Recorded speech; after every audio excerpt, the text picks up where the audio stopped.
সম্প্রতি নয়াদিল্লিতে আটক হন নারী, শিশু, বৃদ্ধ সহ বেশ কয়েকজন রোহিঙ্গা। ৮ মে তাদের বিমানে তুলে নেয়ার পর জাহাজে তোলা হয়। পরে মিয়ানমারের সামুদ্রিক সীমানার কাছে তাদেরকে লাইফ জ্যাকেট পরিয়ে পানিতে ফেলে দেয় ভারতীয় নৌবাহিনী। ওই শরণার্থীরা বর্তমানে কোথায় আছেন তা স্পষ্ট নয়। রোহিঙ্গা শরণার্থীদের সমুদ্রে ফেলে দেওয়ার এই অভিযোগ এনেছে জাতিসংঘের মানবাধিকার সংস্থা।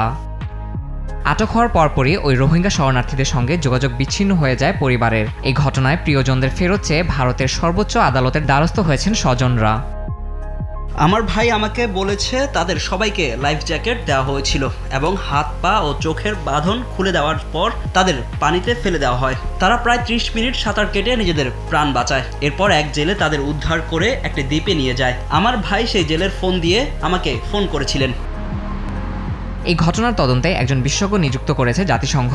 পাশাপাশি ভারত সরকারকে সতর্ক করেছে যেন ভবিষ্যতে কোনো শরণার্থীর সঙ্গে এমন অমানবিক আচরণ না করা হয়। তবে ভারতের পররাষ্ট্র মন্ত্রণালয় ও নৌবাহিনী এই বিষয়ে কোনো মন্তব্য করেনি।